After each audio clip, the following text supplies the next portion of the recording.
Turime geriamo vandens sistemą, kurią integruosime po plautuvę. Tai čia yra bakelis mažytis ir ten yra sistema. Čia turime membraną, pajungimo prie kanalizacijos jungtis, vamzdelis. Štai čia sistema.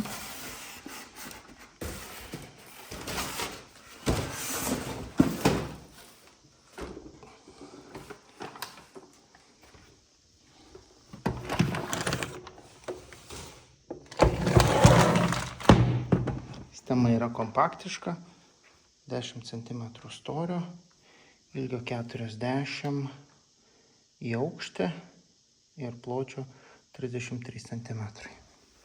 Taip, turim išsiplėtimo bakelį. Bakelis irgi yra nedidelis.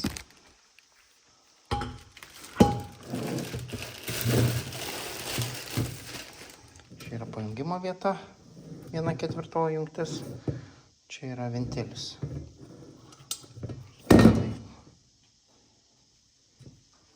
Čia kraniukas yra 3 padėčių. Štai šitoje vietoje bėga valytas, čia šaltas karštas vanduo. Taip, čia šaltas karštas, čia valytas. Taip, turim šiukšliadėžes ir šiek tiek vietos. Taip, patį rezervuarą planuojam dėti štai šitą vietą. Jis yra 20 cm storio. Pačią sistemą dėsim štai taip į tenais. Tik apsuksim.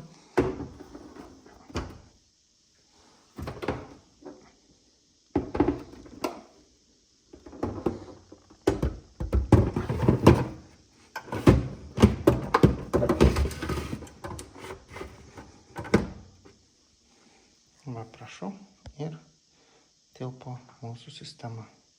Ją beliko sumontuoti ir mėgautis švariu vandeniu. Pasižiūrim, kas sudaro pačios sistemos vidų. Štai turim membraną,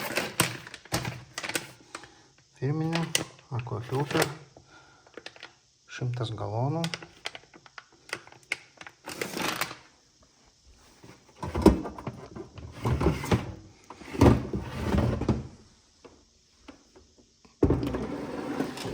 Dabar apžiūrėsim pačią sistemą.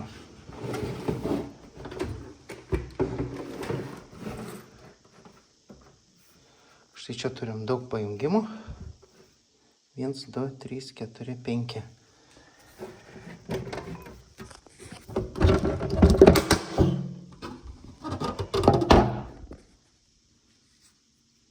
Taip, yra 6 elementai.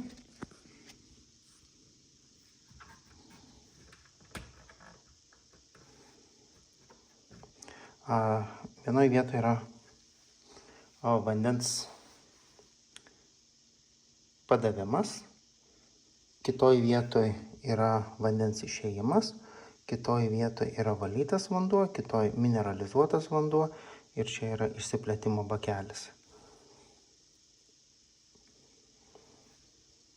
Pačios kasetės apžiūrime. Čia yra Aimro mineralizatorius, čia yra Aipro mechaninis filtras. Čia yra, taip, žiūrim. Čia yra Aipro mechaninis filtras. Šita kasetė yra, nesimato, Aikro. Aktyvuota anglis. Ir čia dar viena Aikro. O štai į šitą korpusą dedasi membrana. Štai šitą. Šitą pusę dedasi. Taip. Viskas taip atrodo pati sistema, kuri montuojasi po kriauklę. Dar vienas variantas, jeigu mes neturim šioje vietoje vietos, bakelį galim dėti į gretimai esančią spintelę, o pačią sistemą galima pilnai su dėžute arba dalinai. Jeigu netelpa, ne visai su dėžute, va tai va, po plintusu ir pakišti.